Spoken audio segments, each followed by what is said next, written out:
Hello everyone, welcome to Telugu One Academy and to discussion on AP Socio-Economic Survey 2023-24. Previous క్లాస్లో మనం second చాప్టర్ని చూడడం జరిగింది. Second chapter macro economic aggregates, right. ఈ క్లాస్లో public finance టాపిక్ని డీటెయిల్గా చూద్దాం. ముందు వీడియో ఎవరైనా చూడకపోయినట్లయితే please to watch that video. ముందుగా చెప్పినట్లు జనరల్ రివ్యూ టాపిక్ అనేది సమ్మరీ లాగా ఉంది. సో దట్ ఏంటంటే మనం ఫైనల్గా రివైజ్ చేద్దాము, ఫైనల్గా డిస్కస్ చేస్తే ఒక రివిజన్ పర్పస్ లాగా మనకి యూజ్ అవుతూ ఉంటుంది. అందువల్లనే డైరెక్ట్గా సెకండ్ టాపిక్ నుండి స్టార్ట్ చేయడం జరిగింది. ఈరోజు థర్డ్ టాపిక్ని చూద్దాం, పబ్లిక్ ఫైనాన్స్.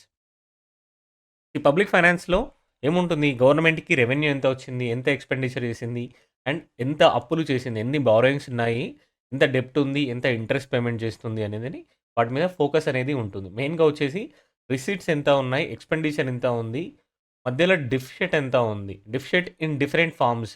డిఫిషిట్లో చాలా రకాలుగా ఉంటాయి.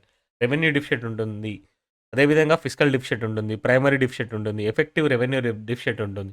సో ఈ టాపిక్స్ అనేవి చాలా క్రూషియల్. ఎంత ఎంత ఉంది అనేది మ్యాటర్ అనేది చాలా ఇంపార్టెంట్. ఎగ్జామ్ పర్పస్లో ఈ స్టాట్స్ అనేవి చాలా ఇంపార్టెంట్. బట్ స్టాట్స్ గుర్తుండాలి అంటే మన కాన్సెప్ట్స్ అనేవి అర్థమైనప్పుడు స్టాట్స్ని గుర్తుపెట్టుకోవడం చాలా ఈజీ అవుతుంది. Concepts are more important. ఎందుకు అని అంటే కాన్సెప్ట్స్ ఉన్నప్పుడు ఒక స్టాట్ మర్చిపోయినా కూడా ఇంకొక స్టాట్ని మనం డిరైవ్ చేసుకోవడానికి చాలా ఈజీగా అవుతూ ఉంటుంది. సో కాన్సెప్ట్స్ని గుర్తు చేసుకొని నేర్చుకోవడం ద్వారా ఇది ఈజీగా అవుతూ ఉంటుంది. ముందుగా దీనికోసం బడ్జెటింగ్ అనేది usually revenue budget and capital బడ్జెట్గా డివైడ్ చేయడం అనేది జరుగుతూ ఉంటుంది. మన కన్వీనియన్స్ కోసం దీన్ని రిసీట్స్ అండ్ ఎక్స్పెండిచర్ లాగా చూస్తున్నాను. Receipts and expenditure. సో గవర్నమెంట్కి వచ్చే డబ్బుల్ని రిసీట్స్ అని అంటున్నాము, గవర్నమెంట్ పెట్టే ఖర్చుల్ని ఎక్స్పెండిచర్, రైట్. సో రిసీట్స్ అనేవి టూ టైప్స్లో వస్తాయి. ఒకటి revenue receipts, another one is capital. Revenue receipts similarly expenditure కూడా టూ టైప్స్లో ఉంటుంది. Revenue expenditure, another one is capital expenditure, right. So revenue receipts అని దేన్ని అంటాము? యూజువల్లీ మనకు మనీ వస్తుంది అనుకోండి. మనీ వస్తున్నప్పుడు ఏంటి, మనకి రెగ్యులర్గా మన వర్క్ చేసినప్పుడు మన operations, day to day operations వల్ల రావచ్చు. అదేవిధంగా మనీ అనేది ఎవరి దగ్గరైనా అప్పు తీసుకున్నాం అనుకోండి, అప్పుడు కూడా మనకి డబ్బులు వస్తాయి. లేదు ఏమైనా ఆస్తులు ఉన్నాయి, అటువంటి వాటిని అమ్మేశారనుకోండి, అప్పుడు కూడా డబ్బులు వచ్చే ఛాన్స్ ఉంది. సో 3 క్రైటీరియా అనేది ఉంది మనకి. Operations, day to day operations work చేయడం ద్వారా మనీ సంపాదించడం, అప్పు తీసుకోవడం ద్వారా డబ్బులు సంపాదించడం, లేదంటే ఏమైనా ఆస్తులు ఉంటే వాటిని డైల్యూట్ చేయడం ద్వారా, వాటిని అమ్మేయడం ద్వారా ఆస్తులు సంపాదించడం అనేది జరుగుతూ ఉంటుంది. రెవెన్యూ రావడం అనేది జరుగుతూ ఉంటుంది, రైట్. 3 టైప్స్లో ఉన్నాయి. సో ఇందులో ఫస్ట్ టైప్ ఏదైతే operation, day to day operations ద్వారా మాత్రమే మనీ వస్తే దాన్ని రెవెన్యూ రిసీట్స్ అనడం జరుగుతూ ఉంటుంది. ఇందులో ఎటువంటి బారోయింగ్స్ తీసుకోకూడదు, ఎటువంటి అసెట్స్ అనేవి డైల్యూట్ అవ్వకూడా ఉండకూడదు, రైట్. సో ఓన్లీ ఆపరేషన్స్ ద్వారా, వర్క్ చేయడం ద్వారా, నార్మల్గా లేమన్ టర్మ్లో చెప్పాలంటే ఓన్లీ వర్క్ చేయడం ద్వారా వాళ్ళు సంపాదించే డబ్బులు మాత్రమే రెవెన్యూ రిసీట్స్ అనడం జరుగుతూ ఉంటుంది. అప్పులు తీసుకున్నారంటే వాళ్ళకు వస్తున్న అమౌంట్ అనేది రాదు. ఆల్రెడీ ఎవరైనా ఆస్తులు ఉన్నాయి, వాటిని డైల్యూట్ చేస్తున్నారంటే వాళ్ళు సంపాదిస్తున్నారు ఆ టైంకి కాదు. సో రెవెన్యూ రిసీట్స్లో వచ్చేది ఏంటి, రెవెన్యూ రిసీట్స్లో వచ్చేది ఏంటి అని అంటే డే టు డే యాక్టివిటీస్ ద్వారా వచ్చే మనీని రెవెన్యూ రిసీట్స్ అనడం జరుగుతూ ఉంటుంది, right. So without creating any borrowings and without diluting the assets that are already at place, right. So వీటిని రెవెన్యూ రిసీట్స్ అనడం జరుగుతూ ఉంటుంది. మళ్ళీ రెవెన్యూ రిసీట్స్ అనేవి 2 టైప్స్గా ఉంటాయి. ఒకటి ట్యాక్స్ రిసీట్స్, అంటే ట్యాక్స్ని ఇంపోజ్ చేయడం ద్వారా, టాక్స్ని లెవీ చేయడం ద్వారా వచ్చే amount. Another one is non tax revenue. ఇది ఆపరేషన్స్ ద్వారా, సర్వీసెస్ ప్రొవైడింగ్ చేయడం ద్వారా అక్కడ కలెక్ట్ చేసే ఫీ ద్వారా మనీ అనేది రావడం జరుగుతుంది. ఇక్కడ ఇంపోజిషన్ ఆఫ్ ట్యాక్స్ ద్వారా వస్తూ ఉంటుంది. రెవెన్యూ అంటే ఇక్కడ ఏం చెప్పాను, only day to day operations, right. So ట్యాక్స్లో మళ్ళీ 2 టైప్స్ ఉంటుంది మనకు తెలుసు, direct tax and indirect tax, right. So direct tax, indirect tax. Direct ట్యాక్స్లో ఏం జరుగుతుంది, ఎవరైతే ట్యాక్స్ పేయర్ ఉన్నారో తనే డైరెక్ట్గా అథారిటీస్కి మనీ పే చేస్తారు. సింపుల్గా ఇన్సిడెన్స్ అనేది ఉంటుంది, అక్కడే బర్డెన్ అనేది షిఫ్ట్ అనేది ఉండదు. ఎవరైతే పే చేయాలో వాళ్ళే డైరెక్ట్గా అథారిటీస్కి పే చేయడం జరుగుతుంది. ఇక్కడ ఏం చేస్తారు, మధ్యలో ఇంటర్మీడియేట్స్ కలెక్ట్ చేసి వాళ్ళు అమౌంట్‌ని అథారిటీస్‌కి ఇవ్వడం అనేది జరుగుతూ ఉంటుంది. ఇక్కడ మెయిన్‌గా ఏంటి అనంటే గూడ్స్ అండ్ సర్వీసెస్ మీద ఈ టాక్స్ అనేది ఉంటుంది. ఇక్కడ ఏంటంటే పర్సనల్ ఇన్‌కమ్ ఏదైతే ఒక పర్సనల్ ఇన్‌కమ్ అయినా లేదంటే కమర్షియల్ కంపెనీస్ ఏవైతే ఉన్నాయో వాటన్నిటికి వాటి జనరేట్ చేసిన అమౌంట్ మీద డైరెక్ట్‌గా మనీ పే చేయడం అనేది జరుగుతూ ఉంటుంది. ఏమేమి ఉంటుంది ఇందులో? ఇన్‌కమ్ టాక్స్ ఉంటుంది. కార్పొరేట్ టాక్స్ ఉంటుంది. వెల్త్ టాక్స్ ఒకప్పుడు ఉండేది. దాన్ని అబాలిష్ చేశారు. అదేవిధంగా ఇన్‌హెరెంట్ టాక్స్ అనేది ఉండేది. అది కూడా అబాలిష్ చేయడం అనేది జరిగింది. ఇంకా ఏముంటుంది? ప్రాపర్టీ టాక్స్ కూడా ఈ దానిలోకే రావడం అనేది జరుగుతూ ఉంటుంది. ఇండైరెక్ట్ టాక్స్‌లో ఏమేమి ఉంటాయి? మెయిన్‌గా వచ్చేసి జీఎస్టీ ఉంటుంది. రైట్. కస్టమ్ డ్యూటీ ఉంటుంది. At the same time excise duty అనేది ఉంటుంది. స్టాంప్ డ్యూటీ ఉంటుంది. Right. Earlier value added tax అనేది కూడా ఉండేది. ఇప్పుడు వాల్యూ యాడెడ్ టాక్స్ అనేది లేదు. రైట్. సో, వీటిలలో ఏమేమున్నాయి? మనకి జీఎస్టీ అనేది మన ఏపీకి రిలేటెడ్‌గా ఉంటుంది. స్టాంప్ డ్యూటీ అనేది ఏపీ రిలేటెడ్‌గా ఉంటుంది. అదేవిధంగా స్టేట్ ఎక్సైజ్ అనేది కూడా ఉంటుంది. అదేవిధంగా సేల్స్ టాక్స్ అనేది కూడా ఉంటూ ఉంటుంది. సేల్స్ టాక్స్ అనేది జీఎస్టీలో సబ్స్యూమ్ అయింది కదా! అని మీరు అడగొచ్చు. కానీ కొన్ని ఐటెమ్స్ మీద మాత్రం సేల్స్ టాక్స్ అలానే ఉంది. ఎస్పెషల్లీ పెట్రోలియం, ఆల్కహాల్ వాటి మీద ఇంకా స్టేట్స్‌కే పవర్స్‌ని ఇవ్వడం అనేది జరుగుతూ ఉంటుంది. ఎక్సైజ్ డ్యూటీ అనంటే ఏంటి?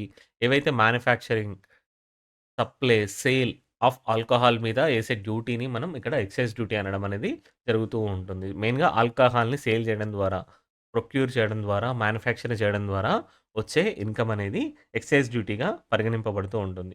నార్మల్‌గా కస్టమ్ డ్యూటీస్ అనేది ఎవరికొస్తా ఉంటుంది? సెంట్రల్ గవర్నమెంట్‌కి రావడం అనేది జరుగుతుంది. Import and exports of goods మీద వాళ్ళేసే టాక్సెస్ అనేది. జీఎస్టీ అంటే మనకు తెలుసు ఆల్రెడీ ఏవైతే గూడ్స్ అండ్ సర్వీసెస్ ప్రొడ్యూస్ చేస్తామో వాటి మీద ఇండైరెక్ట్ టాక్స్ అనేది వేయడం జరుగుతూ ఉంటుంది. వాటిని స్టేట్స్ కొన్ని కలెక్ట్ చేస్తాయి. కొన్ని సెంటర్ కలెక్ట్ చేస్తుంది. వాటి డబ్బుల్ని వచ్చిన దాంట్లో 2, 3 కాంపోనెంట్స్ అనేవి ఉంటాయి. సీజీఎస్టీ ఉంటుంది. ఎస్‌జీఎస్టీ ఉంటుంది. ఐజీఎస్టీ అనేది కూడా ఉంటుంది. రైట్. సో, ఎస్‌జీఎస్టీ అనేది స్టేట్ కాంపోనెంట్‌గా మనం చూస్తాము. జీఎస్టీ అని ఇక్కడ మనం చెప్పినా కూడా అది ఎస్‌జీఎస్టీ కాంపోనెంట్ మాత్రమే. ఎస్‌జీఎస్టీ కాంపోనెంట్ మాత్రమే. రైట్. సో, ఇవి direct taxes and indirect taxes గురించి. ఇంకోటి నెక్స్ట్ ఏముంది ఇక్కడ మనకి non tax revenue receipts. Talks లేకుండా వచ్చే రెవెన్యూ రిసీట్స్. రెవెన్యూ అనే దాంట్లో ఇంకొకటి ఏముంటే రెగ్యులర్‌గా రావడం అనేది ఉంటుంది. ఇది రెగ్యులర్ ఫ్లోలో ఉండాలి. ఎటువంటి బారోయింగ్స్ క్రియేట్ చేయకూడదు. అసెట్స్‌ని తగ్గించకూడదు. ద సేమ్ టైమ్ ఈ ఇన్‌కమ్ అనేది రెగ్యులర్‌గా ఉండాలి. ఫస్ట్ థింగ్ ఏంటి? ఎప్పుడైనా గవర్నమెంట్స్ అనేవి ఇంట్రెస్ట్ అనేవి లోన్స్ అనేవి ఇవ్వడం జరుగుతూ ఉంటుంది. ఎవరికిస్తారు? స్టేట్ కార్పొరేషన్స్‌కి ఇవ్వచ్చు. లేదనంటే పంచాయత్స్‌కి ఇవ్వచ్చు. ఇంకొక మున్సిపాలిటీకి ఇవ్వచ్చు. లేదంటే స్టేట్ పీఎస్యూస్ ఏవైతే ఉన్నాయో వాటికి కూడా లోన్స్ అనేది ఇవ్వడం జరుగుతూ ఉంటుంది. ఆ లోన్స్ మీద రెగ్యులర్‌గా ఇంట్రెస్ట్ పేమెంట్స్ వస్తాయి గదా! ఆ ఇంట్రెస్ట్ పేమెంట్స్ కూడా నాన్ టాక్స్ రెవెన్యూస్ కిందకే వెళ్ళడం జరుగుతూ ఉంటుంది. స్టేట్ కంపెనీస్ ఉంటాయి కదా! పీఎస్యూస్ ఉంటాయి కదా! వాటిలో వచ్చే డివిడెండ్స్ అయినా, ప్రాఫిట్స్ అయినా గూడా అవి నాన్ టాక్స్ రెవెన్యూ కిందనే పరిగణింపబడుతూ ఉంటాయి. ఫీస్ ఉన్నాయి. ముందే చెప్పాను గదా! ఫీ అండ్ ఫైన్స్ ఏవైతే ఉన్నాయో అవి కోర్ట్ ఫైన్స్ అయినా అవ్వచ్చు, పోలీస్ ఫైన్స్ అయినా అవ్వచ్చు, లేదంటే ఎటువంటి పెనాల్టీస్ ఎవరైనా ఇంపోజ్ చేసినా గూడా అవన్నీ వచ్చేది నాన్ టాక్స్ రెవెన్యూ కిందకి రావడం జరుగుతుంది. ఇక్కడ ఇంపోజిషన్ ఆఫ్ టాక్స్ అంటూ ఏది లేదు. టాక్స్‌ని ఎలా చేస్తారు? ఒక పర్సెంటేజ్ ఆఫ్ ఇన్‌కమ్‌కి, ఒక పర్సెంటేజ్ ఆఫ్ మనీకి వేయడం అనేది జరుగుతుంది. ఇక్కడ ఫీ అయినా ఏదైనా ఉన్నా కూడా అఫెన్స్ రిలేటెడ్ అయినా, లేదంటే సర్వీసెస్ రిలేటెడ్ అయినా దాని మీద డిపెండ్ అయితూ ఉంటుంది. ఇక్కడ టాక్స్ ఇంపోజిషన్ అనేది ఉండదు. లేదు అనంటే ఇంకేముంటుంది? ఇంకా రాయల్టీస్ ఏమైనా వచ్చినా కూడా గవర్నమెంట్‌కి అవి కూడా ఇందులోకే రావడం జరుగుతూ ఉంటుంది. User charges like public transportation use చేసుకున్నప్పుడు వచ్చిన అమౌంట్ ఏదైతే ఉందో ఆర్టీసీ అమౌంట్ అయినా, ట్రాన్స్‌పోర్టేషన్ అయినా, హెల్త్ కేర్ అయినా, ఎడ్యుకేషన్ అయినా ఆ టైంలో మనం పబ్లిక్ పే చేసే మనీ అంతా కూడా టాక్స్ రెవెన్యూ కిందకి రాకుండా నాన్ టాక్స్ రెవెన్యూలోకే రావడం అనేది జరుగుతూ ఉంటుంది. అదేవిధంగా ఇక్కడ మనం చూడాల్సిన ముఖ్యమైన విషయం గ్రాంట్స్. ఏవైతే గ్రాంట్స్ వస్తాయో సెంట్రల్ గవర్నమెంట్ నుండి అండ్ వేరియస్ ఫారెన్ ఎంటిటీస్ నుండి వచ్చే గ్రాంట్స్ కూడా నాన్ టాక్స్ రెవెన్యూ కిందకి రావడం జరుగుతూ ఉంటుంది. గ్రాంట్స్ అంటే ఏంటి? ఏం చెప్పాము?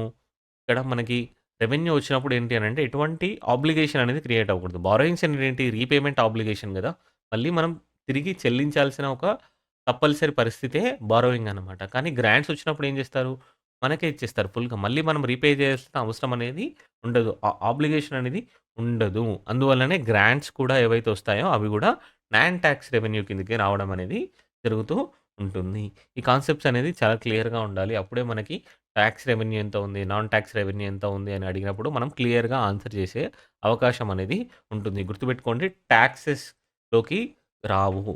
ఐ మీన్ టాక్స్ రెవెన్యూలోకి గ్రాంట్స్ అనేవి రావు. గ్రాంట్స్ అనేవి రీపే చేయాల్సిన అవసరం అనేది ఉండదు. ఒకసారి మనకే ఇచ్చినట్టు కంప్లీట్‌గా. రైట్. సో, గ్రాంట్స్ అనేవి గూడా ఇలానే వస్తాయి. Another one is capital receipts. Capital రిసిట్స్‌లో ఏముంటుందని చెప్పాను? క్యాపిటల్ రిసిట్స్‌లో మళ్ళీ వచ్చేసి మెయిన్‌గా ఇక్కడ ఏం జరగాలి క్యాపిటల్ రిసిట్స్ అన్నప్పుడు బారోయింగ్స్ అనేది క్రియేట్ అవ్వాలి. బారోయింగ్ అంటే రీపేమెంట్ ఆబ్లిగేషన్ అనేది క్రియేట్ అవ్వాలి. లేదంటే అసెట్స్ ఏవైతే ఉన్నాయో అవి డైల్యూట్ అవ్వాలి. గవర్నమెంట్‌కి అసెట్స్ ఏముంటాయి? లైక్ పిఎస్‌యూస్‌లలో ఇన్వెస్ట్‌మెంట్ ఉంది. దాన్ని విత్‌డ్రా చేసుకున్నారు. డిస్‌ఇన్వెస్ట్‌మెంట్ చేశారు. అప్పుడేం జరుగుతూ ఉంటుంది? వాళ్ళకున్న అసెట్స్ అనేవి తగ్గిపోతూ ఉంటాయి. ఎవరైనా లోన్ రీపేమెంట్ చేశారనుకోండి. లోన్ అనేది అసెట్‌లా ఎందుకుంది? రెగ్యులర్ ఇన్‌కమ్ జనరేట్ చేస్తుంది కదా! ఇంట్రెస్ట్ పేమెంట్స్ రూపంలో. సో, అందువల్లనే లోన్స్‌ని కూడా మనం అసెట్స్ లానే చూడడం జరుగుతూ ఉంటుంది. క్యాపిటల్ అసెట్‌లో. ఎప్పుడైనా ఎవరైనా లోన్ రీపేమెంట్ చేసినా కూడా అది క్యాపిటల్ రిసిట్స్‌లోకి రావడం అనేది జరుగుతూ ఉంటుంది. సో, ఏమేమి ఉంటాయి ఇందులో? బారోయింగ్స్ ఉంటుంది. ఇది బారోయింగ్స్ అనేది మళ్ళీ 2 టైప్స్‌గా ఉండొచ్చు. డొమెస్టిక్ అవ్వచ్చు, ఎక్స్‌టర్నల్ అవ్వచ్చు. ఫారెన్ అయినా. Another one is disinvestment. Disinvestment proceedings ఏవైతే ఉన్నాయో అవి కూడా క్యాపిటల్ రిసిట్స్‌లోకి రావడం అనేది జరుగుతూ ఉంటుంది. అనదర్ ఇంపార్టెంట్ థింగ్ ఈస్ ఇందాక చెప్పినట్టు రికవరీ ఆఫ్ ద లోన్స్. లోన్స్‌ని ఎప్పుడైతే మనం గవర్నమెంట్ రికవర్ చేసుకుంటుందో ఆ రికవరీ ఆఫ్ ద లోన్స్‌ని కూడా మనం క్యాపిటల్ రిసిట్స్‌లోనే చూడడం అనేది జరుగుతూ ఉంటుంది. Right. Another thing is revenue receipt. Revenue expenditure. Expenditure side వెళ్ళినప్పుడు ఇప్పుడు ఎక్స్‌పెండిచర్‌లో మనం చూసాము రెవెన్యూ ఉంది. Other thing is capital. So, ఇక్కడ మేజర్‌గా రెవెన్యూ ఎక్స్‌పెండిచర్ అంటే ఏం జరుగుతూ ఉంటుంది? డే టు డే ఆపరేషన్స్‌ని ఫండింగ్ చేయాలి. డే టు డే ఆపరేషన్స్ ఏవైతే ఉన్నాయో, ఆ ఆపరేషన్స్ మాత్రమే ఫండింగ్ చేయాలి. ఇక్కడ ఎటువంటి అసెట్స్ అనేవి క్రియేట్ అవ్వకూడదు. రివర్స్‌లో ఉండాలి. అసెట్స్ అనేవి క్రియేట్ అవ్వకూడదు. At the same time borrowings అనేవి పే చేయకూడదు. అంతకుముందుకున్న బారోయింగ్స్ ఉంటాయి కదా! అప్పులు ఉంటాయి కదా! వాటిని తీర్చేయకూడదు. కేవలం డే టు డే ఆపరేషన్స్ అనేవి రన్ చేయాల్సిన అవసరం అనేది ఉంటుంది. ఎగ్జాంపుల్ ఏముంటుంది ఇందులో? రెవెన్యూ ఎక్స్‌పెండిచర్‌లో, రెవెన్యూ ఎక్స్‌పెండిచర్‌లో సాలరీస్ ఉంటాయి. పెన్షన్స్ ఉంటాయి. ఇంకా ఏవైనా అలవెన్సెస్ పబ్లిక్ ఎంప్లాయీస్‌కి ఇస్తే, ఆ అలవెన్సెస్ అనేవి కూడా ఉండడం జరుగుతూ ఉంటుంది. అండ్ ఇంట్రెస్ట్ పేమెంట్స్ ఏవైతే ఉన్నాయో అవి కూడా రెవెన్యూ ఎక్స్‌పెండిచర్‌లోకి రావడం జరుగుతూ ఉంటుంది. ఇక్కడ ఇంట్రెస్ట్ పే చేస్తున్నాం. కానీ బారోయింగ్ అనేది అలానే ఉంటుంది గదా! సో, బారోయింగ్ అనేది ఎటువంటి బారోయింగ్ అనేది తగ్గట్లేదు. సపోజ్ గవర్నమెంట్‌కి ఒక 100,00,00,000 అప్పు ఉంది. 100,00,00,000 మీద ఒక 1,00,000 రూపీస్ అనేది ఇంట్రెస్ట్ పేమెంట్ అనేది ఉంది. హైపోథెటికల్‌గా. 1,00,000 రూపీస్‌ని ఇంట్రెస్ట్ పేమెంట్ చేసినప్పుడు ఈ బారోయింగ్ అనేది ఓవరాల్‌గానే తగ్గడం లేదు గదా! సో, అందువల్లనే దీన్ని రెవెన్యూ ఎక్స్‌పెండిచర్‌గా మాత్రమే చూడడం జరుగుతుంది. క్యాపిటల్ ఎక్స్‌పెండిచర్‌గా చూడరు. క్యాపిటల్ ఎక్స్‌పెండిచర్ అంటే ఓవరాల్‌గా ఈ బారోయింగ్ మొత్తాన్ని తీసేసినట్టే. అప్పు మొత్తాన్ని ప్రిన్సిపల్ అమౌంట్ కూడా పే చేసినట్టయితే దాన్ని క్యాపిటల్ ఎక్స్‌పెండిచర్ అని అనడం జరుగుతూ ఉంటుంది. ఇక్కడ ఇంట్రెస్ట్ పేమెంట్స్ మాత్రమే చేస్తున్నాం. ఇంకా గ్రాంట్స్. చెప్పాను గదా! గవర్నమెంట్‌కి గ్రాంట్స్ వచ్చినప్పుడు మళ్ళీ రీపే చేయాల్సిన అబ్లిగేషన్ అనేది ఉండదు. సో, ఇక్కడ కూడా గ్రాంట్స్ ఇచ్చినామనంటే దాని నుంచి రెగ్యులర్‌గా ఇన్‌కమ్ వస్తుందా? రాదు. సో, గ్రాంట్స్ అనేవి కూడా ఒకవేళ గవర్నమెంట్ ఎవరికైనా ఇచ్చినా గూడా అది రెవెన్యూ కిందకే వెళ్తుంది. ఎటువంటి ఇన్‌కమ్ అనేది జనరేట్ చేయదు. వన్ టైమ్‌లో సెటిల్ చేసేసి వాళ్ళకి రెగ్యులర్‌గా ఇచ్చినా గూడా గ్రాంట్ నుండి ఎటువంటి ఇన్‌కమ్ అనేది జనరేట్ అవ్వదు. అందువల్ల గూడా రెవెన్యూ ఎక్స్‌పెండిచర్‌గానే చూడడం జరుగుతూ ఉంటుంది. అదేవిధంగా ఏమైనా మెయింటెనెన్స్ ఉన్నా గూడా రోడ్ యాక్టివిటీస్ ఏమన్నా ఇన్‌ఫ్రాస్ట్రక్చర్ ఉన్నా వాటి యొక్క మెయింటెనెన్స్ యాక్టివిటీస్ ఏమున్నా కూడా అదంతా కూడా రెవెన్యూలోనే రావడం అనేది జరుగుతూ ఉంటుంది. రెవెన్యూలోనే రావడం జరుగుతూ ఉంటుంది. ఇంకొకటి maintenance. Another one is subsidies. So, government అనేది చాలా వెల్‌ఫేర్ ఎక్స్‌పెండిచర్ అనేది ఉంటుంది. సబ్సిడీస్ అనేది ఉంటుంది. మెయిన్‌గా దేని మీద ఉంటుంది? ఫుడ్ మీద ఉంటుంది. ఫెర్టిలైజర్స్ మీద ఉంటుంది. ఫ్యూయల్ మీద ఉంటుంది. Right? So, food, fertilisers and fuel మీద అనేది ఎక్కువగా ఉంటూ ఉంటుంది. ఎలక్ట్రిసిటీ మీద వీటి మీద కూడా ఉండడం అనేది జరుగుతూ ఉంటుంది. సబ్సిడీస్ ఏవైతే సబ్సిడీస్ ఇస్తామో అవి కూడా రెవెన్యూ ఎక్స్‌పెండిచర్‌లోకే రావడం అనేది జరుగుతూ ఉంటుంది. రెవెన్యూ ఎక్స్‌పెండిచర్ గుర్తుపెట్టుకోండి కాన్సెప్షనల్ వైస్‌గా మీకు ఒకవేళ ఇవన్నీ టాపిక్స్ గుర్తు లేకున్నా రెవెన్యూ ఎక్స్‌పెండిచర్ అన్నప్పుడు ఏమైనా అసెట్ క్రియేట్ చేస్తున్నామా? ఏమైనా లయబిలిటీస్ ఉన్నప్పుడు, అప్పులు ఉన్నప్పుడు వాటినేమన్నా తగ్గిస్తున్నామా అనేది ఇంపార్టెంట్. డే టు డే ఆపరేషన్స్‌కి మాత్రమే యూజ్ అవుతుందా? కన్జ్యూమ్ అవుతుందా డే టు డేలో అనేది అది తెలుసుకున్నప్పుడు మనం కాన్సెప్షనల్‌గా అది ఏ టాపిక్ మీద ఉన్నా కూడా ఏ కాంపోనెంట్ అయినా కూడా ఈజీగా ఐడెంటిఫై చేయడం అనేది జరుగుతూ ఉంటుంది. దీన్నే క్లాసిఫికేషన్ అనేది 2 టైప్స్‌గా కూడా చేయడం జరుగుతూ ఉంటుంది. రెవెన్యూ ఎక్స్‌పెండిచర్‌ని డెవలప్‌మెంటల్ ఎక్స్‌పెండిచర్ అని అనడం జరుగుతుంది. అదేవిధంగా నాన్ డెవలప్‌మెంటల్ ఎక్స్‌పెండిచర్‌గా చూడడం జరుగుతూ ఉంటుంది. ఏవైతే డెవలప్‌మెంటల్ యాక్టివిటీస్ కోసం హెల్త్ కేర్ ఉన్నా, ఎడ్యుకేషన్ ఉన్నా కూడా వెల్‌ఫేర్ యాక్టివిటీస్ కోసం అమౌంట్‌ని యూజ్ చేసినప్పుడు దాన్ని డెవలప్మెంటల్ యాక్టివిటీస్, డెవలప్మెంటల్ ఎక్స్‌పెండిచర్‌గా చూడడం కూడా జరుగుతుంది. నాన్ డెవలప్మెంటల్ యాక్టివిటీస్ అనంటే ఏవైతే సాలరీస్, పెన్షన్స్, ఇంట్రెస్ట్ పేమెంట్స్ ఉన్నాయో వీటన్నింటిని మనం non developmental activities, non developmental revenue ఎక్స్‌పెండిచర్‌గా కూడా చూడడం అనేది జరుగుతూ ఉంటుంది. ఈ క్లాసిఫికేషన్ కంటే ఇది ఇంపార్టెంట్. ఇవి గుర్తుపెట్టుకోండి వస్తుంది. So, similarly capital expenditure exactly opposite జరగాలి. క్యాపిటల్ ఎక్స్‌పెండిచర్‌లో ఏం జరగాలని చెప్పాను? క్యాపిటల్ ఎక్స్‌పెండిచర్‌లో జరగాల్సిన విషయం ఏంటి అనంటే, క్యాపిటల్ ఎక్స్‌పెండిచర్‌లో అసెట్స్ అనేవి క్రియేట్ అవ్వాలి. క్రియేషన్ ఆఫ్ అసెట్స్ అనేది మోర్ ఇంపార్టెంట్. ఏదన్నా లైక్ ఒక రోడ్ కట్టారు. ఒక రోడ్ ఆర్ ఇన్‌ఫ్రాస్ట్రక్చర్, ఒక ఒక బ్రిడ్జ్ కట్టారు. సో, అటువంటి టైంలో ఏమైతుంది? ఒక అసెట్ అనేది క్రియేట్ అవుతూ ఉంది. సో, క్యాపిటల్ ఎక్స్‌పెండిచర్‌గా ఒకదాన్ని పరిగణించాలనంటే, అసెట్ అనేది క్రియేట్ అవుతూ ఉండాలి. రైట్.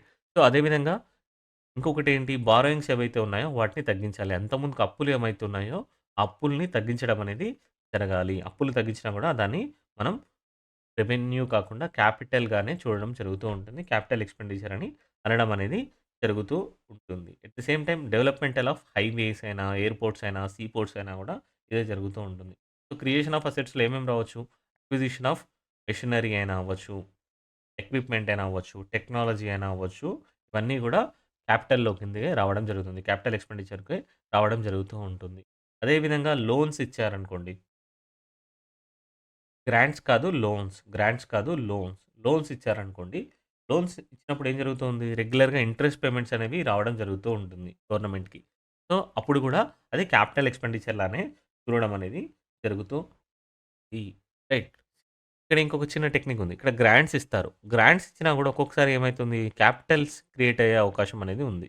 లైక్ అసెట్స్ క్రియేట్ అయ్యే అవకాశం అనేది ఉంది. సపోజ్ గవర్నమెంట్ వచ్చేసి మనీని గ్రాంట్‌గా ఒక లోకల్ బాడీకి ఇవ్వడం అనేది జరిగింది. ఆ లోకల్ బాడీ ఒక బ్రిడ్జ్‌ని క్రియేట్ చేసింది. సో, అప్పుడు దీన్ని మనం రెవెన్యూ లాగా చూడాలా? క్యాపిటల్ లాగా చూడాలా? అనేది ఉంటుంది. సో, అందుకే ఎప్పుడైనా రెవెన్యూ డెఫిసిట్ కాన్సెప్ట్ వచ్చినప్పుడు గ్రాంట్స్ ఏవైతే ఉన్నాయో అవి అసెట్స్‌ని క్రియేట్ చేసే గ్రాంట్స్‌ని తీసేయడం జరుగుతూ ఉంటుంది. రెవెన్యూ డెఫిసిట్ అనే ఒక కాన్సెప్ట్ ఉంటుంది. రెవెన్యూ డెఫిసిట్ అంటే ఏమొస్తుంది? Total revenue receipts minus total revenue expenditure. Revenue receipts కంటే రెవెన్యూ ఎక్స్‌పెండిచర్ ఇన్‌ఫాక్ట్ రివర్స్‌లో వేయాలి. రెవె రెవెన్యూ డెఫిసిట్ అన్నప్పుడు revenue expenditure minus revenue receipts.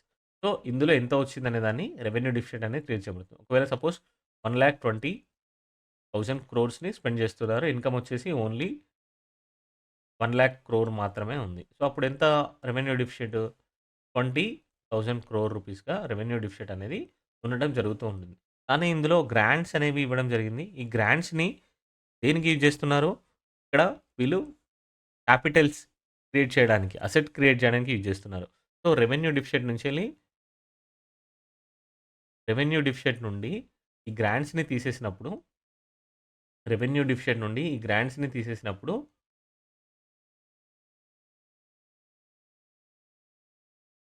వచ్చేదాన్ని ఎఫెక్టివ్ రెవెన్యూ డెఫిసిట్ అని అనడం జరుగుతూ ఉంటుంది. ఎఫెక్టివ్ రెవెన్యూ డెఫిసిట్ ఎందుకు అనంటే, ఒకసారి గ్రాంట్స్‌ని ఇచ్చారు మనీ.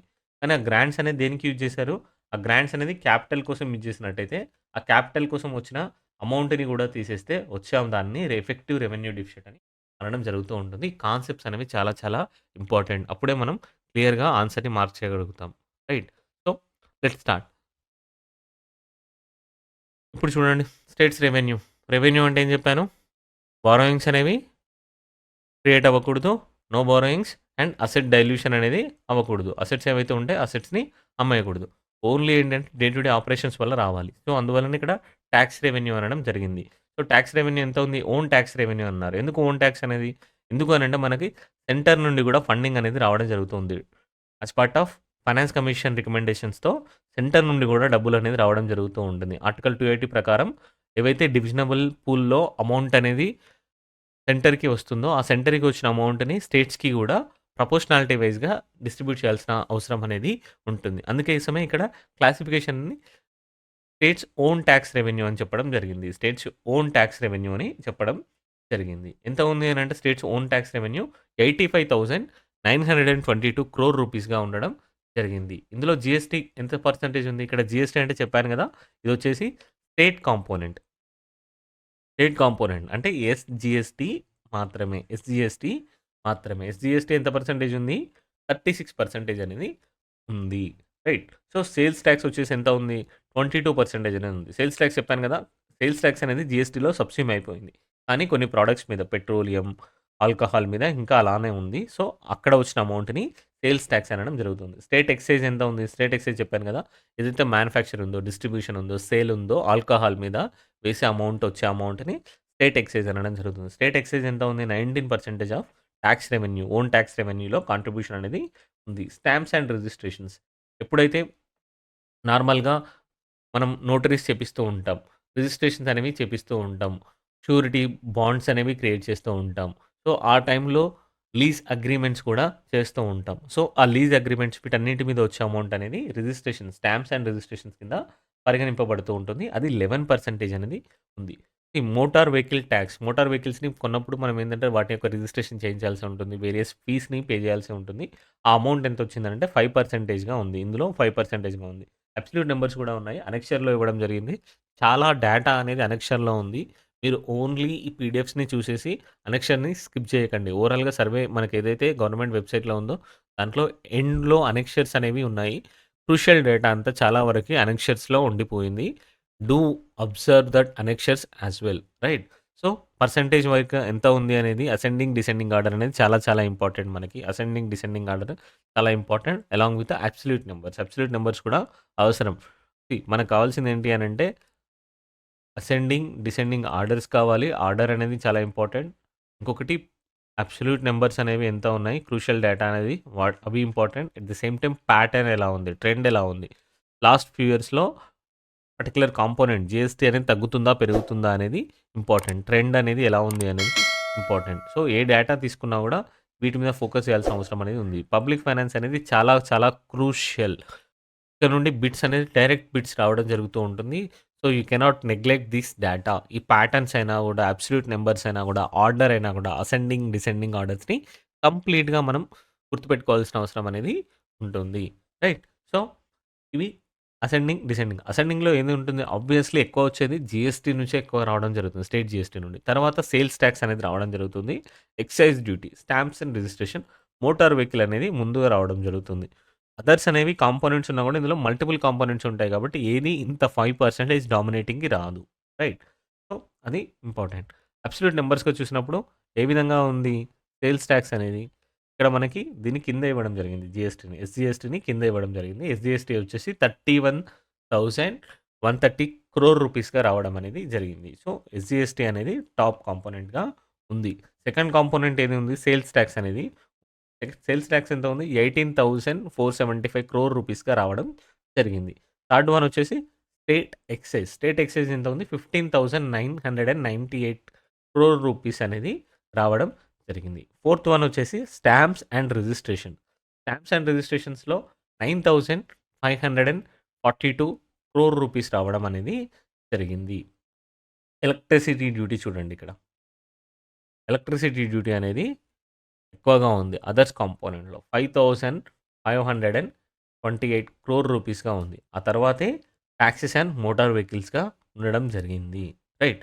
సో, ఆర్డర్ అనేది చాలా చాలా ఇంపార్టెంట్. ఆర్డర్స్ ఏమున్నాయనేది ఇంపార్టెంట్. అబ్సల్యూట్ నంబర్స్‌లో చూసినప్పుడు ఆర్డర్ అని. ఇక్కడ కన్‌ఫ్యూజ్ చేసే అవకాశం అనేది ఉంది. మనకి ఇక్కడ అదర్స్‌లో ఇక్కడ ఎలక్ట్రిసిటీ డ్యూటీ అనేది చాలా డామినెంట్‌గా ఉంది. అప్రాక్సిమేట్‌లీ 5,528 క్రోర్ రూపీస్‌గా ఉండడం అనేది జరిగింది. ఆర్డర్ అనేది గుర్తుపెట్టుకోండి. ఆర్డర్‌ని పర్టిక్యులర్‌గా నోట్ చేసి పెట్టుకోండి. చాలా ఇంపార్టెంట్. రైట్. సో, ఇది అబ్సల్యూట్ నంబర్స్‌లో చూసినప్పుడు. ఓవరాల్‌గా ఎంత ఉంది? ఓవరాల్‌గా వచ్చేసి 85,922 క్రోర్ రూపీస్‌గా ఉంది. ఇది states own tax revenue. States own tax రెవెన్యూగా చెప్పడం అనేది జరిగింది. ట్రెండ్ ఎలా ఉంది? ఇంక్రీజింగ్‌గానే ఉంది. ట్రెండ్ అనేది ఇంక్రీజింగ్ ట్రెండ్‌లోనే ఉంది. సరిపోతుంది డేటా అనేది. So, own non tax revenue. Non tax revenues ఇందాక చూసాం కదా! ఏమేమి ఉన్నాయో కాంపోనెంట్స్‌లో నాన్ టాక్స్ రెవెన్యూస్‌లో. సో, నాన్ టాక్స్ రెవెన్యూస్ నుంచి ఎంత వస్తుంది? 732 క్రోర్ రూపీస్‌గా రావడం అనేది జరుగుతుంది. 7,432 క్రోర్ రూపీస్. 7,432 క్రోర్ రూపీస్‌గా రావడం అనేది జరుగుతుంది. సోర్సెస్ ఏమేమి ఉన్నాయి? ఇది కూడా ఆర్డర్ అనేది చాలా ఇంపార్టెంట్. ఏ ఆర్డర్‌లో వస్తుంది? కాంపోజిషన్ ఎంత ఉంది? అనేది చాలా ఇంపార్టెంట్. మనకి ఇక్కడ చూసినట్టయితే ఫారెస్ట్ నుండే ఆల్మోస్ట్ 54% అనేది రావడం జరిగింది. Forest, education and other activities నుంచి 59%, మైన్స్ అండ్ మినరల్స్ నుంచి 41% అనేది రావడం జరిగింది. రైట్. సో, ఈ కాంపోనెంట్స్ అన్ని ఇలా డివైడ్ చేసి ఇవ్వడం జరిగింది. వాటిని గుర్తుపెట్టుకోవడం చాలా చాలా అవసరం. ఎంత వచ్చింది మైన్స్ అండ్ మినరల్స్ నుంచెళ్ళి 3060 క్రోర్ రూపీస్ రావడం అనేది జరిగింది. తర్వాత నెక్స్ట్ హైయెస్ట్ ఏది ఉంది? మెడికల్ పోలీస్ నుండి ఉంది. రైట్. సో, 375 క్రోర్ రూపీస్‌గా రావడం జరిగింది. పోలీస్ చార్జెస్ నుండి ఏవైతే ఉన్నాయో వాళ్ళ ఫైన్స్ అయినా, పెనాల్టీస్ అయినా వాళ్ళ ఆపరేషన్స్ ద్వారా 375 క్రోర్ రూపీస్ అనేది రావడం జరిగింది. Medical and health care. Medical నుండి, హెల్త్ కేర్ నుండి 211 క్రోర్ రూపీస్. ఆ తర్వాత ఫారెస్ట్ నుండి 108 క్రోర్ రూపీస్ అనేది రావడం జరిగింది. ఇంట్రెస్ట్ రిసీట్స్ చెప్పాను కదా! గవర్నమెంట్ అనేది లోన్స్ ఇచ్చినప్పుడు వాటి మీద ఇంట్రెస్ట్ అనేది గవర్నమెంట్‌కి రావడం జరుగుతూ ఉంటుంది. సో, ఆ ఇంట్రెస్ట్ రిసీట్స్ ఎంత ఉన్నాయి? 21 ఉన్నాయి. ఎడ్యుకేషన్ ఫీస్ ఎంత ఉంది? 35 అనేది ఉంది. నాన్ టాక్స్ రెవెన్యూస్‌లో డామినెంట్‌గా ఉన్న ఫ్యాక్టర్ ఏంటి అనంటే mines and minerals. Mines and మినరల్స్‌ని లీజ్‌కి ఇచ్చినప్పుడు మనీ తీసుకుంటారు కదా! సో, ఆ అమౌంట్ అనేది మైన్స్ అండ్ మినరల్స్ అనేది నాన్ టాక్స్ రెవెన్యూలో చాలా డామినెంట్‌గా ఉంది. రైట్. సో, ఎవ్రీ ఇయర్ అనేది కన్సిస్టెంట్‌గానే ఉంది. అదర్స్‌లో చాలా ఎక్కువగా ఉంది. అదర్స్ కాంపోనెంట్స్ అనేవి ఇంకేమేమి ఉన్నాయని ఇక్కడ మనకు మెన్షన్ చేయలేదు. బట్ అదర్స్ వచ్చేసి 3622గా రిజిస్టర్ అనేది అవ్వడం జరిగింది. సో, మనకి ఏదైతే డేటా ఇచ్చారో వాటి నుంచెళ్ళి మనం లిస్టింగ్ చేసుకోవడం అనేది చాలా ఇంపార్టెంట్. రైట్. సో, డామినెంట్‌గా ఉన్నది మైన్స్ అండ్ మినరల్స్. సెకండ్ వచ్చేసి పోలీస్ చార్జెస్. తర్వాత medical, health, police charge, medical health అనేది థర్డ్ ప్లేస్‌లో ఉంది. ఆ తర్వాత వచ్చేసి ఏదుంది 108తో ఫారెస్ట్ అనేది ఫోర్త్ ప్లేస్‌లో ఉండడం జరిగింది. Education fifth place, interest receipts అనేది సిక్స్త్ ప్లేస్‌లో ఉండడం జరిగింది. ఈ ఆర్డర్ అనేది చాలా ఇంపార్టెంట్. ఆర్డర్ అనేది చాలా చాలా ఇంపార్టెంట్. నాన్ టాక్స్ రెవెన్యూస్‌లో ఏది ఎక్కువగా డామినెంట్ ఉంది, ఏది తక్కువగా వస్తుంది అనేది ఆర్డర్ అనేది important. Right. So, central transfers చెప్పాను కదా! సెంట్రల్ గవర్నమెంట్ నుండి కూడా మనకి ఫెడరలిజంలో పార్ట్‌గా ఆర్టికల్ 280 ఏం చెప్తుంది? ఫైనాన్స్ కమిషన్ అనేది రికమెండ్ చేయాలి అమౌంట్‌ని స్టేట్స్‌కి రికమెండ్ చేయాలని చెప్తూ ఉంటుంది. వర్టికల్ డివిజనల్ పూల్ ఏదైతే ఉంటుందో, ఏవైతే అమౌంట్ క్రియేట్ అవుతుందో డివిజనల్ పూల్‌లో దాని నుండి అమౌంట్ అనేది ఇవ్వాల్సిన అవసరం అనేది ఉంటుంది. ఏ అమౌంట్ వస్తుంది? జీఎస్టీ వస్తుంది, కస్టమ్స్ డ్యూటీ వస్తుంది, ఇన్‌కమ్ టాక్స్ ఏదైతే వస్తుందో ఇన్‌కమ్ టాక్స్ వస్తుంది, కార్పొరేట్ టాక్స్ కూడా ఇందులోకి రావడం అనేది జరుగుతుంది. ఈ డివిజనల్ పూల్ అమౌంట్ ఏదైతే వస్తుందో, ఆ అమౌంట్‌లో నుండి స్టేట్స్‌కి అనేది ఇవ్వడం జరుగుతూ ఉంటుంది. ఎంత రికమెండ్ చేసింది ఫైనాన్స్ కమిషన్? 41%ని రికమెండ్ చేయడం జరుగుతూ ఉంది. సో, ఫైనాన్స్ కమిషన్ అనేది ఇస్తూ ఉంటుంది. అదేవిధంగా సెంట్రల్ కూడా కొన్ని గ్రాంట్స్‌ని, లోన్స్‌ని కూడా ఇవ్వడం అనేది జరుగుతూ ఉంటుంది. సో, ఫైనాన్స్ కమిషన్స్ యొక్క రికమెండేషన్స్ ప్రకారం ఎంత వచ్చింది అమౌంట్ అనేది 55,352 క్రోర్స్ రూపీస్ రావడం అనేది జరిగింది. ఇందులో టాక్స్ డెవల్యూషన్ అనేది ఎంత ఉంది? 45,711 క్రోర్ రూపీస్‌గా ఉండడం జరిగింది. ఇంకోటి గ్రాంట్స్. గ్రాంట్స్ అనంటే చెప్పాను కదా! గ్రాంట్స్‌ని మళ్ళీ తిరిగి చెల్లించాల్సిన అవసరం అనేది లేదు. There is no obligation for repayment of these grants. Right. So, ఇవొచ్చేసి ఎంత ఉన్నాయి? 9,641 క్రోర్ రూపీస్‌గా ఉండడం జరిగింది. ఎందుకు గ్రాంట్స్ ఇస్తారు? డెవలప్‌మెంటల్ ఆబ్లిగేషన్స్ కోసం. డెవలప్‌మెంటల్ యాక్టివిటీస్‌కి ఉంది. స్టేట్ యొక్క ఎక్స్‌పెండిచర్ అనేది ఎక్కువగా ఉంది. కానీ మన రిసీట్స్ అనేవి తక్కువగా ఉన్నాయి. At the same time developmental obligations అనేవి చాలా ఎక్కువగా ఉన్నాయి. అందుకోసం అనేది ఫైనాన్స్ కమిషన్ కొన్ని గ్రాంట్స్‌ని ఇవ్వడం అనేది జరుగుతూ ఉంటుంది. సో, టాక్స్ షేర్ అనేది ఎంత ఉంది? అప్రాక్సిమేట్‌లీ 45,711 క్రోర్ రూపీస్‌గా ఉంది. ఫైనాన్స్ కమిషన్ గ్రాంట్స్ ఎన్ని ఉన్నాయి? 9,641 క్రోర్ రూపీస్‌గా ఉండడం అనేది జరిగింది. రైట్. సో, ఫైనాన్స్ కమిషన్ అనేది ఎంత ఉంది? ఇక్కడ ట్రెండ్ చూడండి. 2021, 22లో ఎక్కువ అమౌంట్ రావడం జరిగింది. ఇక్కడ గ్రాంట్స్ అనేది ఎక్కువగా రావడం జరిగింది. ఇక్కడికొచ్చేసరికి నార్మల్‌గా టాక్స్ డెవల్యూషన్ అనేది ఇంక్రీజ్ అవుతూ ఉంది. ప్యాటర్న్ చాలా చాలా ఇంపార్టెంట్. టాక్స్ డెవల్యూషన్ అనేది ఇంక్రీజ్ అవుతూ ఉంది. కానీ గ్రాంట్స్ అనేవి తగ్గుతూ వస్తూ ఉన్నాయి. Right. So, grants are decreasing in the past 3 years. Do observe this phenomena. Right. So, ఇక్కడ వచ్చేసి టాక్స్ డెవల్యూషన్ అనేది పెరుగుతూ ఉంది. బట్ గ్రాంట్స్ అనేవి తగ్గుతూ ఉన్నాయి. ట్రెండ్ అడగొచ్చు. ఫైనాన్స్ కమిషన్ యొక్క టాక్స్ షేర్ అనేది పెరుగుతూనే ఉంది. ఈవెన్ ఫైనాన్స్ కమిషన్ యొక్క గ్రాంట్స్ కూడా పెరుగుతూనే ఉన్నాయి స్టేట్‌కి కావాల్సినవి అని అడగవచ్చు. కానీ ఇది రాంగ్. ఇక్కడ ఏం జరుగుతుంది? ఇవి తగ్గుతూ ఉన్నాయి.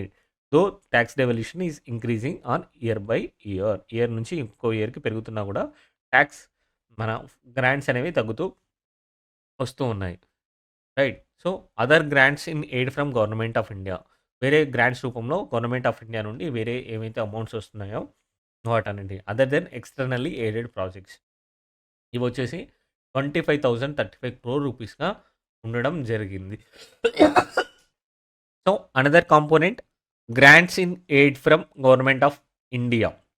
Right. So, government of India నుండి కూడా కొన్ని గ్రాంట్స్ అనేది రావడం జరుగుతుంది. Other than finance commission recommendations మాత్రమే కాకుండా గవర్నమెంట్ కూడా కొన్ని గ్రాంట్స్ అనేది సెంట్రల్ గవర్నమెంట్ అనేది గ్రాంట్స్‌ని కూడా ఇవ్వడం అనేది జరుగుతూ ఉంటుంది. To fund the developmental projects. Developmental projects అనేవి కొన్ని ఉంటాయి. వాటిని ఫండింగ్ చేయడానికి గవర్నమెంట్ అనేది ఇలా ఇవ్వడం అనేది జరుగుతూ ఉంటుంది. ట్రెండ్ అబ్జర్వ్ చేయండి, ఇంక్రీజ్ అవుతూ ఉంది. ఇయర్ ఆన్ ఇయర్ అనేది ఇంక్రీజ్ అవుతున్నది. పెరుగుతూనే ఉంది కానీ తగ్గలేదు. అప్రాక్సిమేట్‌లీ ఎంత ఉన్నాయి? 25,035 క్రోర్ రూపీస్‌గా ఉండడం అనేది జరిగింది. Externally aided projects. డైరెక్ట్‌గా ఇన్వాల్వ్ అవ్వకుండా గవర్నమెంట్స్‌కి కొన్ని వాటికి ప్రాజెక్ట్స్‌కి ఫండింగ్ కూడా ఇవ్వడం అనేది జరుగుతూ ఉంటుంది. ఇది ఫ్లక్చుయేట్ అవుతా ఉంది. రైట్. ఫస్ట్ తగ్గింది, మళ్ళీ పెరిగింది, మళ్ళీ తగ్గిపోయింది. ఇవెంత ఉంది? అబ్సల్యూట్ నెంబర్‌లో 5,037 క్రోర్స్ రూపీస్‌గా ఉండడం అనేది జరిగింది. ఎక్స్‌టర్నల్ ఎయిడెడ్ ప్రాజెక్ట్స్‌లో 2 టైప్స్ ఆఫ్ లోన్స్ ఉన్నాయి మళ్ళీ. ఒకటి గ్రాంట్ అనేది ఉంది. ఇంకోటి లోన్ అనేది ఉంది. గ్రాంట్స్ ఏమని చెప్పానో ఇది రెవెన్యూలో కిందకి వెళ్ళిపోతుంది. మళ్ళీ రీపేమెంట్ ఆబ్లిగేషన్ అనేది ఉండదు. ఎటువంటి బారోయింగ్ అనేది క్రియేట్ అవ్వదు. కానీ లోన్స్‌లో చెప్పాను కదా! లోన్స్‌లో రీపేమెంట్ ఆబ్లిగేషన్ అనేది ఉంటుంది. రీపేమెంట్ ఆబ్లిగేషన్ అనేది ఉంటుంది. సో, ఇది ఎటువైపు వస్తుంది? క్యాపిటల్ రిసిప్ట్స్‌లోకి రావడం అనేది జరుగుతూ ఉంది. సో, ఎంత వచ్చింది ఇక్కడ అమౌంట్ అనేది? 5,011 క్రోర్ రూపీస్ లోన్స్ అనేవి రావడం జరిగింది. ఎందుకోసం? ప్రాజెక్ట్స్ కోసం. ఇవి ప్రాజెక్ట్స్‌ని తీసుకోవడం కోసం, ప్రాజెక్ట్స్‌ని ఫండింగ్ చేయడం కోసం అనేది రావడం జరిగింది. ఒకటి small savings net. Small savings అనంటే గవర్నమెంట్ అనేది పీఎఫ్‌ని అండ్ ప్రావిడెంట్ ఫండ్ అయినా, ఇంకేమన్నా లైక్ సుకన్య సమృద్ధి యోజన ఇటువంటి చిన్న చిన్న అకౌంట్స్ అనేవి కొన్ని అకౌంట్స్ అనేవి ఉంటూ ఉంటాయి. సో, వాటిలో నుండి అమౌంట్ అనేది నెట్ అనేది మనకి నెగెటివ్‌గా ఉంది. పాజిటివ్‌గా లేదు.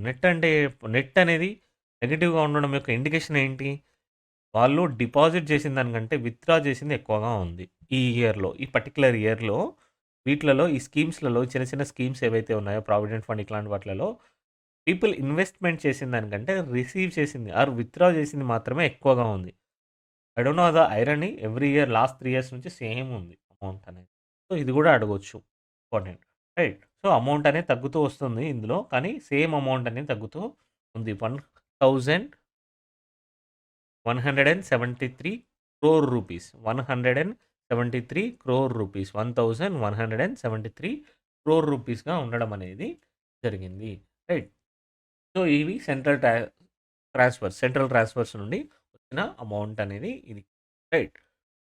సో, ట్రెండ్స్ అనేది చూడడం ఇంపార్టెంట్. చెప్పాను కదా! Trends are very, very important. చెప్పినట్టు స్మాల్ సేవింగ్ స్కీమ్స్ కాన్స్టాంట్‌గా ఉంది. ఎక్స్టర్నల్లీ ఎయిడెడ్ ప్రాజెక్ట్స్ అనేవి ఏవైతే ఉన్నాయో ఫస్ట్ నార్మల్‌గా ఉంది. ఫ్లక్చుయేట్ అనేది ఉంది. ఈ గ్రాంట్స్ ఏవైతే ఉన్నాయో అవి పెరుగుతూనే ఉన్నాయి. గ్రాంట్స్ ఇన్ ఎయిడ్ ఏవైతే ఉన్నాయో అవి పెరుగుతూనే ఉన్నాయి. ఫైనాన్స్ కమిషన్ గ్రాంట్స్ అనేది ఉన్నాయి. ఫైనాన్స్ కమిషన్ గ్రాంట్స్‌లో ఓవరాల్‌గా కంపోజిషన్ అనేది ఫ్లక్చుయేటింగ్‌గా ఉంది. ముందు ఎక్కువగా ఉంది. తర్వాత తగ్గింది. ఇప్పుడు మళ్ళీ పెరిగింది. కానీ ఇందులో పర్టిక్యులర్ ట్రెండ్ అనేది ఉంది. ఇందులో ఏమున్నాయి? 2 ఉన్నాయి. ఒకటి టాక్స్ డెవల్యూషన్ అనేది, ఇంకొక కాంపోనెంట్ వచ్చేసి గ్రాంట్స్ అనేవి ఉన్నాయి. గ్రాంట్స్ అనేవి తగ్గుతూ వస్తూ ఉన్నాయి. టాక్స్ డెవల్యూషన్ అనేది పెరుగుతూ ఉంది. ఓవరాల్‌గా ఏం జరిగింది? ముందుగా తగ్గింది. ఇప్పుడు పెరిగింది. ప్యాటర్న్స్ అండ్ ట్రెండ్ అనేది చాలా చాలా ఇంపార్టెంట్. రైట్. సో, ఇవి సెంట్రల్ ట్రాన్స్‌ఫర్స్ యొక్క డేటా. చూడండి. సో, ఓన్ టాక్స్ అనేది ఎలా ఉంది? ఓన్ టాక్స్ అనేది పెరుగుతూ ఉంది. ఓన్ టాక్స్ అనేది పెరుగుతూ ఉంది. ఈవెన్ నాన్ టాక్స్ రెవెన్యూ అయినా కూడా పెరుగుతూనే ఉంది. నాన్ టాక్స్ రెవెన్యూ కూడా పెరుగుతూ ఉంది. సెంట్రల్ నుంచెల్లి కూడా ఓవరాల్‌గా అన్నీ ట్రెండింగ్‌లోనే ఉన్నాయి. అన్నీ పెరుగుతూనే ఉన్నాయి. రైట్. సో, డేటా అనేది చాలా చాలా important. At the same time దాని యొక్క ప్యాటర్న్స్ అనేవి చాలా చాలా important. So, this is about receipts. ఏదైతే ఉన్నాయో గవర్నమెంట్‌కి వచ్చే ఇన్‌కమ్ ఏదైతే ఉందో దాన్ని రిసీట్స్ అని అనడం. సో, రిసీట్స్ గురించి అయిపోయింది. ఇప్పుడు గవర్నమెంట్ స్పెండింగ్ చేసేది ఎక్స్‌పెండిచర్ అని అంటాం. స్టేట్స్ యొక్క టోటల్ ఎక్స్‌పెండిచర్ ఎంత ఉంది? స్టేట్ యొక్క టోటల్ ఎక్స్‌పెండిచర్ వచ్చేసి 2,36,512 క్రోర్ రూపీస్‌గా ఉండడం అనేది జరిగింది. ఇక్కడ ఇన్‌కమ్ ఎంత ఉంది ఓవరాల్‌గా? రైట్. సో, ఓవరాల్‌గా వచ్చేసి ఈ అంత ఇన్‌కమ్‌ని కౌంట్ చేయాల్సిన అవసరం అనేది ఉంటుంది. 85,922 ప్లస్ 84,251 ప్లస్ 7432 ఈ అమౌంట్‌ని క్లబ్ చేసినప్పుడు వచ్చేది కంప్లీట్ రిసీట్స్ అనేది రావడం జరుగుతూ ఉంటుంది. సో, టోటల్ ఎక్స్‌పెండిచర్ ఎంత ఉంది? 2,36,512 క్రోర్ రూపీస్‌గా ఉండడం అనేది జరిగింది. ఇందులో రెవెన్యూ ఎక్స్‌పెండిచర్ అనేది ఎంత ఉంది? 2,12,450 క్రోర్ రూపీస్‌గా ఉండడం అనేది జరిగింది. క్యాపిటల్ అవుట్‌లే అంటే ఏదైతే క్యాపిటల్స్‌ని క్రియేట్ చేస్తుందో, అసెట్స్‌ని క్రియేట్ చేస్తుందో ఆర్ బారోయింగ్స్‌ని తగ్గిస్తుందో అమౌంట్ వచ్చేసి ఎంత ఉంది? 23,331 క్రోర్ రూపీస్‌గా ఉండడం అనేది జరిగింది. Another important thing is loans and advances. Government అనేది వేరియస్ కార్పొరేషన్స్‌కి ఆర్ పీఎస్‌యూస్‌కి ఆర్ పంచాయత్స్‌కి, మునిసిపాలిటీస్‌కి లోన్స్ అనేది ఇవ్వడం అనేది జరుగుతూ ఉంటుంది. ఆ అమౌంట్ వచ్చేసి 731 క్రోర్ రూపీస్‌గా ఉండడం అనేది జరిగింది. రైట్. సో, ట్రెండ్స్ అనేవి చాలా చాలా ఇంపార్టెంట్. పాస్ట్ 3 ఇయర్స్ నుంచెల్లి ఏ విధంగా జరుగుతుంది. ఎక్స్‌పెండిచర్ అనేది టోటల్ ఎక్స్‌పెండిచర్ అనేది ఓవరాల్‌గా పెరుగుతూ వస్తూ ఉంది. ఓవరాల్‌గా పెరుగుతూ రావడం అనేది జరుగుతూ ఉంది. సో, రెవెన్యూ ఎక్స్‌పెండిచర్ కూడా పెరుగుతూనే ఉంది. నేను చెప్పాను కదా! రెవెన్యూ ఎక్స్‌పెండిచర్‌లో ఏముంటుంది? రెవెన్యూ ఎక్స్‌పెండిచర్‌లో డే టు డే ఆపరేషన్స్‌ని మాత్రమే ఫండింగ్ చేయడం అనేది ఉంటుంది. అందులో డెవలప్‌మెంటల్ యాక్టివిటీస్ ఉండొచ్చు, నాన్ డెవలప్‌మెంటల్ యాక్టివిటీస్ ఉండొచ్చు. కమిటెడ్ ఎక్స్‌పెండిచర్ అంటాము. సాలరీస్ ఆర్ ఇంట్రెస్ట్ పేమెంట్స్ ఇటువంటి వాటిని కమిటెడ్ ఎక్స్‌పెండిచర్ అని కూడా అనడం జరుగుతుంది. ఎందుకంటే దాన్ని ఒక్కసారి సాలరీ అనేది మనకు ఎంప్లాయీస్‌కి క్రియేట్ అయిందంటే దాని నుండి ఎటువంటి తప్పించుకోవడం అనేది ఉండదు. అందువల్లనే కమిటెడ్ ఎక్స్‌పెండిచర్ అని అనడం జరుగుతుంది. క్యాపిటల్ అవుట్‌లేస్ అంటే ఏవైతే అమౌంట్‌ని స్పెండ్ చేయడం ద్వారా ఇన్‌ఫ్రాస్ట్రక్చర్‌ని క్రియేట్ చేయగలుగుతున్నారో ఆర్ బారోయింగ్స్‌ని తగ్గించగలుగుతున్నారో అటువంటి అమౌంట్‌ని క్యాపిటల్ అవుట్‌లేస్ అని అనడం జరుగుతూ ఉంటుంది. లోన్స్ అనేవి వేరియస్ యాక్టివిటీస్‌కి, వేరియస్ కార్పొరేషన్స్‌కి, పీఎస్‌యూస్‌కి వారికి మనీ ఇచ్చినప్పుడు అదొక అసెట్స్ లాగా క్రియేట్ అవుతుంది. ఎందుకు అనంటే రెగ్యులర్‌గా ఇన్‌కమ్ పేమెంట్ అనేది వస్తుంది కాబట్టి. సో, ఇది కూడా ఇన్‌ఫాక్ట్ క్యాపిటల్స్‌లోకే వెళ్తుంది. కానీ ఎక్స్‌టర్నల్‌గా ఇవ్వడం జరిగింది. లోన్స్ ఎంత ఇచ్చారో అనేది ఇవ్వడం అనేది జరిగింది. ఓవరాల్‌గా చూసినట్టు రెవెన్యూ ఎక్స్‌పెండిచర్ అనేది డామినేటింగ్‌గా ఉంది. క్యాపిటల్ అనేది తక్కువగా ఉంది. 23,000లో ఉంది. రైట్. సో, పబ్లిక్ డెబ్ట్ రీపేమెంట్స్ ఎంత చేశారు? 17,046 క్రోర్ రూపీస్‌ని పేమెంట్ చేయడం అనేది జరిగింది. రీపేమెంట్ చేసినప్పుడు దేనిలోకెళ్తుంది ఇది? రెవెన్యూ ఎక్స్‌పెండిచర్‌లోకెళ్తుందా? క్యాపిటల్ ఎక్స్‌పెండిచర్‌లోకెళ్తుందా? క్యాపిటల్ ఎక్స్‌పెండిచర్‌లోకెళ్తుంది. ఎందుకంటే బారోయింగ్స్‌ని తగ్గించారు రీపేమెంట్ చేయడం ద్వారా. సో, క్యాపిటల్ ఎక్స్‌పెండిచర్ లాగా కన్సిడర్ చేయాల్సిన అవసరం అనేది ఉంటుంది. డెబ్ట్ అనేది రీపేమెంట్ చేశారు. దాంట్లో 17,046 క్రోర్ రూపీస్‌ని రీపేమెంట్ చేయడం జరిగింది. ఇక్కడ వచ్చేసి ఎంత పే చేశారు? ప్రీవియస్ ఇయర్‌లో 15,570 క్రోర్ రూపీస్‌ని రీపేమెంట్ చేయడం అనేది జరిగింది. రైట్. వెల్ఫేర్ స్కీమ్స్‌ని గూడా ఉన్నాయి. వెల్ఫేర్ స్కీమ్స్ మేజర్‌గా వేటి మీద ఫండింగ్ చేస్తున్నారు? మేజర్ ఎక్స్‌పెండిచర్ వచ్చేసి సబ్సిడీస్ మీద ఉంది. రైస్ అనేది ఉంది. పవర్ అనేది ఉంది. పెన్షన్స్‌ని పే చేయడం జరుగుతుంది. Pension amounts. అదేవిధంగా గవర్నమెంట్ అనేది ప్రీవియస్ టైమ్‌లో నవరత్నాలు కాన్సెప్ట్స్‌ని తీసుకుంది. హౌసింగ్‌ని ప్రయారిటీగా తీసుకుంది. సో, వాటి మీద వెల్ఫేర్ మీద ఎక్కువగా స్పెండింగ్ అనేది చేయడం జరిగింది. ఈ వెల్ఫేర్ స్పెండింగ్ గూడా రెవెన్యూలోనే ఉంటుంది. రెవెన్యూ ఎక్స్‌పెండిచర్‌లోనే కన్సిడర్ చేయడం అనేది జరుగుతూ ఉంటుంది. ఒక్కొక్కసారి ఈ రెవెన్యూలో డెవలప్‌మెంటల్ యాక్టివిటీస్ వల్ల అసెట్స్ క్రియేట్ అవ్వచ్చు. కానీ స్టిల్ దాన్ని రెవెన్యూ ఎక్స్‌పెండిచర్ లానే చూడడం జరుగుతూ ఉంటుంది. రైట్. సో, రెవెన్యూ ఎక్స్‌పెండిచర్ అనేది ఏ విధంగా ఉంది? ట్రెండ్స్ ఏ విధంగా ఉన్నాయి? ట్రెండ్స్ అనేది ఇంక్రీజింగ్‌గానే ఉంది. క్యాపిటల్ అవుట్‌లే అనేది ఈ ఇయర్ అనేది పెరిగింది. క్యాపిటల్ అవుట్‌లే అనేది ఈ ఇయర్ అనేది పెరిగింది. ప్రీవియస్ ఇయర్‌లో తగ్గింది. రైట్. లోన్స్ అండ్ అడ్వాన్సెస్ అనేది కంటిన్యూయస్‌గా తగ్గుతూ రావడం అనేది జరిగింది. లోన్స్ అండ్ అడ్వాన్సెస్ కంటిన్యూయస్‌గా డిక్రీజింగ్ ట్రెండ్‌లో ఉంది. రెవెన్యూ ఎక్స్‌పెండిచర్ అనేది పెరుగుతూ ఉంది. క్యాపిటల్ అవుట్‌లే అనేది ఫ్లక్చుయేటింగ్‌గా ఉంది. లోన్స్ అండ్ అడ్వాన్సెస్‌లో తగ్గుతూ రావడం అనేది జరుగుతూ ఉంది. Right. Trend are very important. So, states యొక్క డెబ్ట్ ఎంత ఉంది? డెబ్ట్ ఎంత ఉంది? ఓవరాల్ అక్యుములేటెడ్ అమౌంట్ అనేది ఎంత పే చేయాల్సిన అవసరం అనేది ఉందో, అది స్టేట్స్ యొక్క ఓవరాల్ డెబ్ట్‌ని ఇండికేట్ చేస్తూ ఉంటుంది. అక్యుములేటెడ్ అంటే వీళ్ళు కాదు. ప్రీవియస్ గవర్నమెంట్స్ తీసుకున్నప్పుడు కూడా అందులోనే ఉంటాయి. సో, టోటల్ డెబ్ట్ ఎంత ఉంది? 4,91,734 క్రోర్ రూపీస్‌గా ఉండడం అనేది జరిగింది. అప్రాక్సిమేట్‌లీ 4,91,734 క్రోర్ రూపీస్ అనేది డెబ్ట్‌గా ఉంది. రైట్. సో, మొత్తం స్టేట్ పే చేయాల్సిన అమౌంట్ అనేది. ఇందులో డెబ్ట్ యొక్క కాంపోనెంట్స్ ఎంత ఉన్నాయి? ఎంత అనేది ఏ కాంపోనెంట్ ఎక్కడి నుండి ఎంత తీసుకున్నారు అనేది ఇంపార్టెంట్. మార్కెట్ లోన్స్ అనేవి 75% అనేది మార్కెట్ లోన్సే డామినేటింగ్‌గా ఉన్నవి. సెంట్రల్ గవర్నమెంట్ లోన్స్ తీసుకోవడం చూసాం గదా! అది 6% అనేది ఉండడం జరిగింది. ప్రావిడెంట్ ఫండ్ అనేది ఎంత ఉంది? ప్రావిడెంట్ ఫండ్ వచ్చేసి 6%. స్టేట్ ఎంప్లాయీస్ ఉంటారు కదా! వారికి ఏదైతే అమౌంట్ అనేది ఉందో గవర్నమెంట్ దగ్గర అది కూడా ఒక గవర్నమెంట్‌కి ఒక లయబిలిటీయే. సో, దాని మీద కూడా గవర్నమెంట్ అనేది ఇంట్రెస్ట్ పే చేయాల్సి ఉంటుంది. అట్ ది సేమ్ టైమ్ వాళ్ళు విత్‌డ్రా చేసుకునేటప్పుడు గవర్నమెంట్ కూడా అమౌంట్‌ని ఇవ్వాల్సిన అవసరం అనేది ఉంటుంది. అది కూడా గవర్నమెంట్‌కి డెబ్ట్ కాంపోనెంట్‌లోనే ఉంటుంది. అదర్స్ వచ్చేసి 72%. సో, ఇక్కడ ఓవరాల్‌గా చూసినప్పుడు మనకి 6% అనేది సెంట్రల్ లోన్స్ నుంచి రావడం జరిగింది. మార్కెట్ లోన్స్ 75% రావడం జరిగింది. స్మాల్ సేవింగ్స్ లోన్స్ ఏవైతే ఉన్నాయో అవి 5%గా కూడా ఉండడం జరిగింది. Small savings loans. So, provident fund అనేది 6%గా ఉంది. అదర్స్ వచ్చేసి 12%గా ఉండడం జరిగింది. కాంపోజిషన్ అనేది చాలా చాలా ఇంపార్టెంట్. కాంపోజిషన్ ట్రెండ్స్ కూడా చాలా ఇంపార్టెంట్. అబ్సల్యూట్ నెంబర్‌లో చూసినప్పుడు సెంట్రల్ లోన్స్ అనేవి ఎంత ఉన్నాయి?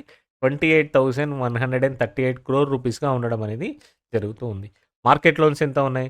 3,66,564 క్రోర్ రూపీస్‌గా ఉండడం జరిగింది.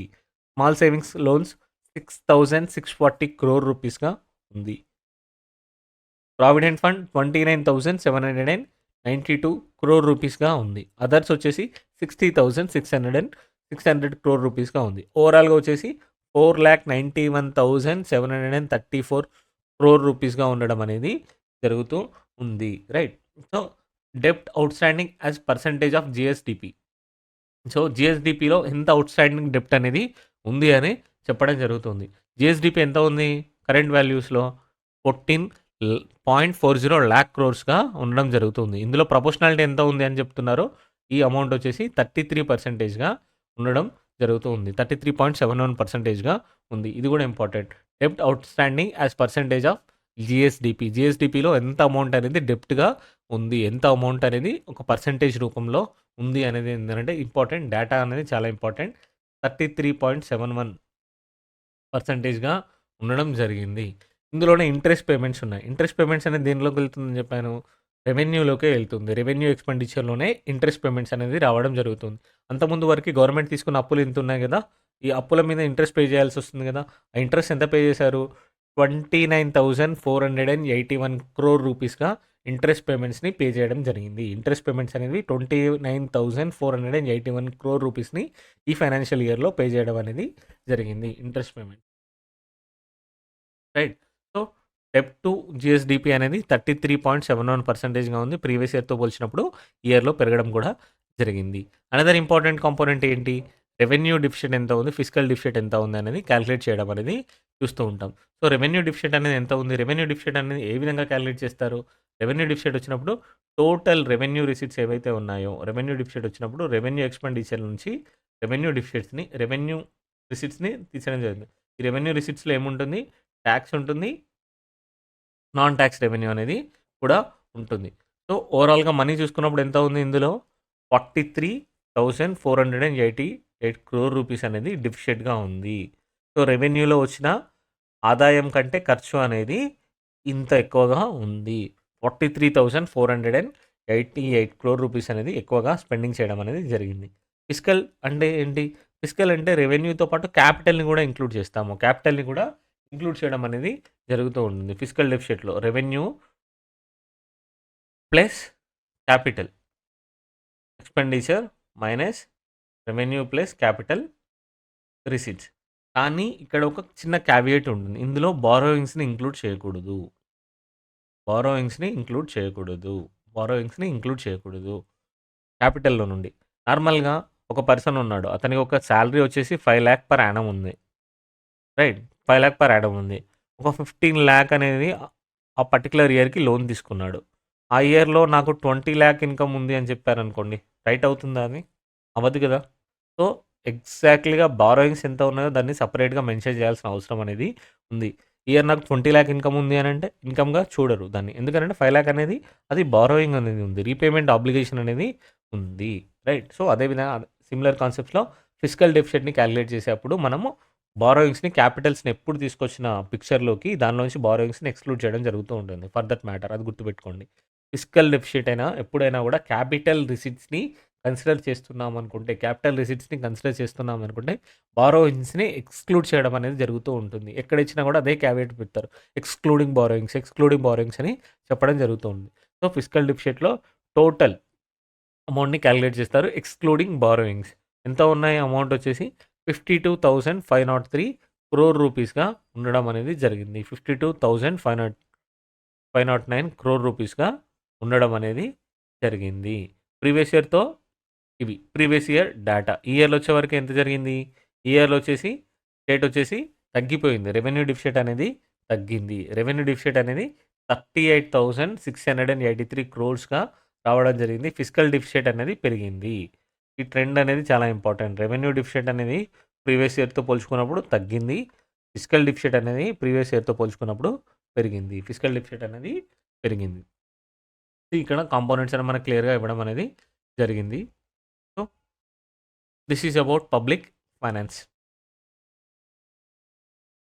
Please do let me know if you have any doubts in the comment section. Thank you.